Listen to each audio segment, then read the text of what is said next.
tey ñun techniciens dañ fi ñëw si ndigalu suñu kilifa yi donc monsieur le ministre de l'urbanisme, du logement et de l'hygiène publique mu ànd ak monsieur le maire de la commune de Saint-Louis avec aussi le gouverneur de la région donc le gouverneur a organisé un CRD si loolu effectivement ñu jox ñu instruction pour que ñu taxawal quand même bésub setal ñu waajal ko donc si loolu effectivement équipe technique yi ñu ànd sur le terrain évaluer la situation def état des lieux bi si état des lieux bi nag ñu dégager une stratégie parce que l'audit aussi il faut mu ànd ak ñu dégager stratégie d'intervention évaluer les moyens nécessaires les moyens yi mu nekk ay camions ay pelle mécanique ay bennes tasseuses mais aussi petit matériel mais aussi nombre de personnes yu nécessaires donc si loolu effectivement ñu engagé ko donc depuis une semaine gis ngeen ni que Saint-Louis bouge davantage donc les grandes artères sont nettoyées mais aussi surtout bésub setal bi dañ ko bëgg a def focus daaw parce que situation bu nekkoon daaw dafa jéggi woon d'ailleurs donc identifié nañ fi 18 sën yoo xam sa à la limite dem na ba mën a nekk décharge sauvage mooy bi nekk fii donc ñu éradiquer ko gis ngeen ko éradiquer nañ ko def nañ si sukk nañ ko ak suuf fi ñu ko les populations mën nañ ko utiliser démb déjà xale yi ñoo ngi fi doon jouer football fii si site bi donc tey si bésub setal bi monsieur le ministre de Abdoulaye Seydou Sow ak monsieur le maire ak le gouverneur ak toutes les autorités ak toute la communauté parce que li si ëpp solo tey mooy lii je pense que lii mooy esprit bésub setal mooy ni que quand même cette communion entre autorités yi ak population ñu gis une forte mobilisation communautaire bi nga xam ñëw nañu wuyu monsieur le maire ak monsieur le ministre et monsieur le gouverneur donc ñu ànd def une très belle balade une randonnée pédestre sur 2 kilomètres 500 boo xam ni effectivement constaté nañ liggéey bu am solo bi nga xam ne équipe bi ñoo ngi koy def fii si digg bi. damay dalal le ministre en charge de l'urbanisme du logement et de l'hygiène publique sama xarit sama frère Abdoulaye Seydou Sow tey mu ñëw fii ci Ndar ci 2e édition maanaam bésum set mu nekk loo xam ni président Macky Sall moo ko lancé première édition seetlu ngeen ko Dakar la woon 2e édition ñu tànn Ndar ministre bi ñëw ànd ak ay équipe am ñu gën a seetal dëkk bi damay wax ni Ndar maanaam ñun ba ñuy ñëw en 2014 dañu amoon slogan ñu ni Ndar leer nañ ak Ndar set wecc mënu ma woon wax ni avant tey jii que wecc bi amoon na setoon na Ndar set na mais tey jii mën naa wax ak force que Ndar set na wecc pourquoi parce que ministre bi ak équipe am à travers l'UCG ànd ak commune bi dañoo liggéey dëkk bi ba nga xam ne léegi mën nañu wax ni sax mën nga sax tëdd ci tali yi tëdd ci mbedd yi te doo am benn problème de saleté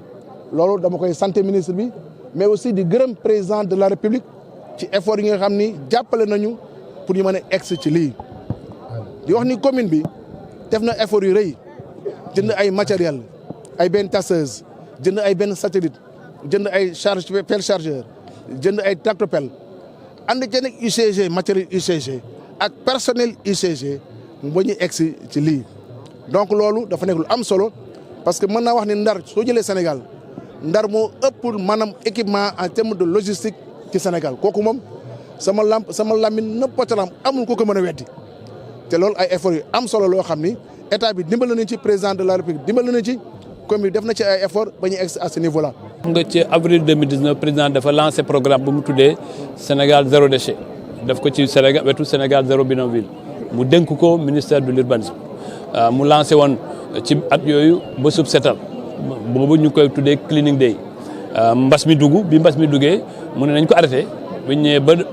mois il y a 2 mois mu ne ma nañ ko relancer moom ci boppam dana ci dugal boppam dugal ci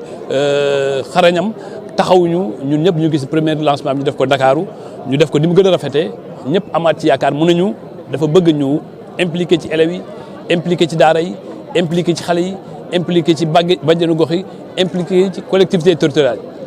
2e édition bi mu ne ñu dem leen Saint-Louis waaye li ma ñëw fekk Saint-Louis lu ma rafetlu parce que li gis-gisu président moom la ñu matérialiser fii parce que Saint-Louis gis naa mairie bi lëkkaloo ak gouverneur lëkkaloo ak ministère de l'urbanisme lëkkaloo ak mouvement associatif lëkkaloo ak jigéen ñi ba liggéey mi ñu mën koo def te kenn mënu ràññee kii fii la nekk ou bien kenn nekkul fële may rafetlu li ñu fi def parce que ci une semaine ci njiite gouverneur 18 points de décharge yu fi nekkoon nga xam ne mbalit kese la woon ñu defar ko ba mu set wecc waaye defar ba mu set wecc baax na loolu waaye président dafa ne nañu def xeex ak mbalit mu nekk comportement de tous les jours mooy ministère bi aménagé ko waaye li ñuy defar ñu dénk ko population yi rafetlu naa loolu li ci maire bi wax te li mu wax ñaan ñu ko dégg nañ ko ci ay fan yu néew fii ak ñaari fan ba ñetti fan danañ renforcer personnel bi nekk ci biir Saint-Louis danañ recruter près de 200 personnes pour ñu jàppale leen ci nettoiement bi mais aussi ñu jàppale leen ci surveillance ba nga xam ne kenn dootul tuur mbalit ci fu mu ko warut a tuur mais aussi maa ngi am mbégte annoncé le 15 janvier danañ ñëw lancer les entrées de ville de Saint-Louis commencé nañu ko Kaffrine commencé nañu ko Kaolack commencé nañu ko Fatick danañ ñëw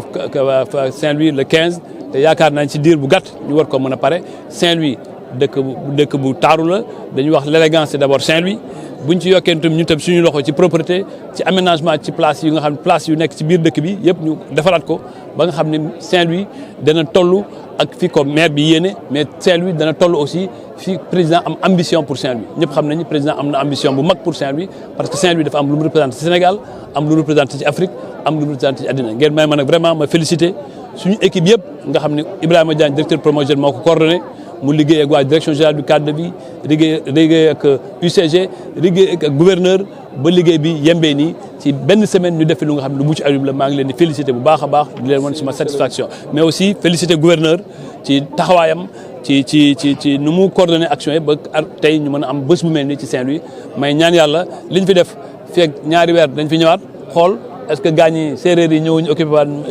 def fi seen i mbalit yi waaye danañ ko xool danañ ko surveiller li maire wax ci lu nga xam ni mu ngi ñu koy ñaan danañ ci taxaw ba nga xam ni fépp fu amoon mbalit dootul amati mbalit mais li gën a am solo mooy population yi approprié ko jël ko def ko seen i mbiru bopp Sénégal bu setee ñëpp lay setal maa ngi leen di gërëm leen sant